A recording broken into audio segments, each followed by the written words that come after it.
В Инте началось проведение подготовительных работ по строительству новой газовой водогрейной котельной. Это крупный и дорогостоящий проект, который реализуется в рамках масштабной программы Т+, по газификации энергетики северных городов Республики Коми.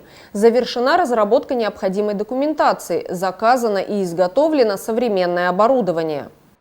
На днях Интинская ТЭЦ получила 2 стальных вертикальных резервуара для хранения дизельного топлива, которые были доставлены из Саратова. В течение 2 недель ожидается поставка еще 2 таких же резервуаров объемом 1200 кубометров каждый. Срок службы емкостей 40 лет. В процессе монтажа они будут оснащены датчиками температуры и давления, уровнемером и сигнализаторами, стационарным устройством для отбора проб.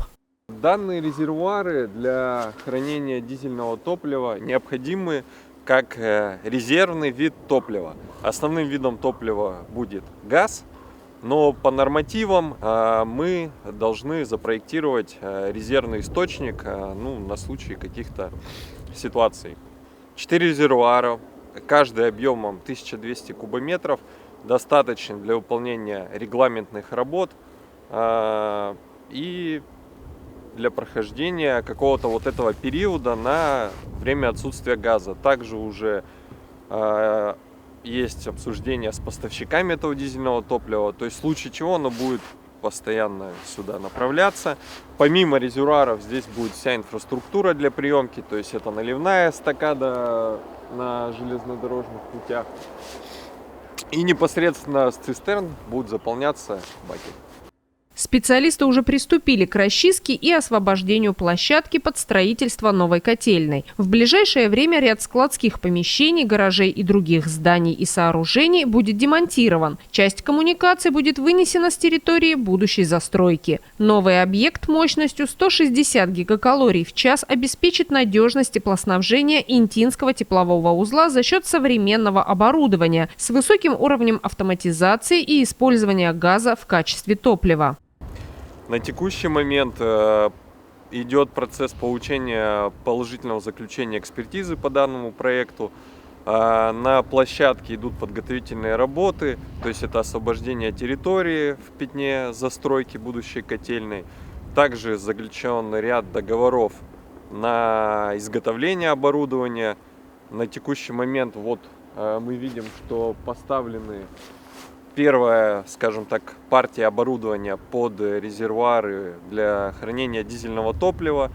Это 2 резервуара общим объемом по 1200 каждый, всего их будет 4. Также уже изготовлены находятся на хранении у производителя котельное оборудование. Оно также сейчас готовится к отгрузке. Будем его принимать.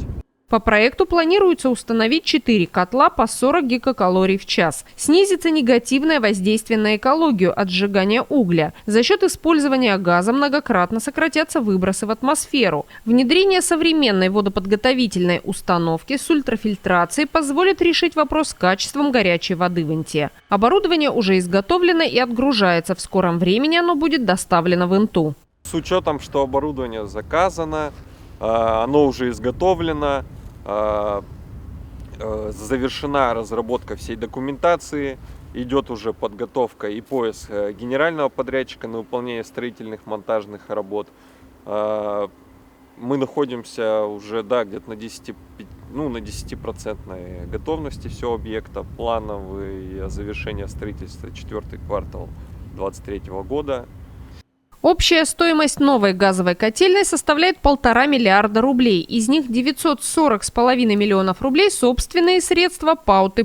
Остальная часть получена в виде целевого займа из Фонда национального благосостояния. Основным топливом будет являться газ. Поставщиком его является «Газпром», с кем мы сейчас очень плотно взаимодействуем, так как это такой объект, требующий от нас большой работы и от них.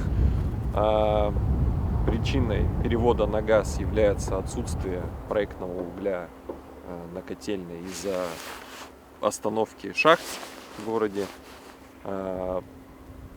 И, соответственно, вся цель проекта – это повышение надежности теплоснабжения потребителей за счет нового оборудования, за счет высокого уровня автоматизации, за счет этого вида топлива газ.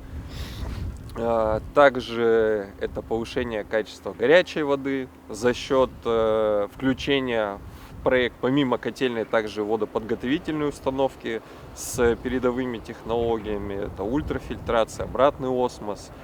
Ну и немаловажный фактор – это снижение вреда экологии от сжигания угля. Соответственно, выбросы в атмосферу будут меньше, ну и жители не будут видеть этот черный дым. До конца этого года ожидается поставка 4 водогрейных котлов и оборудование блочной трансформаторной подстанции. Завершение строительства современной газовой котельной запланировано в следующем году.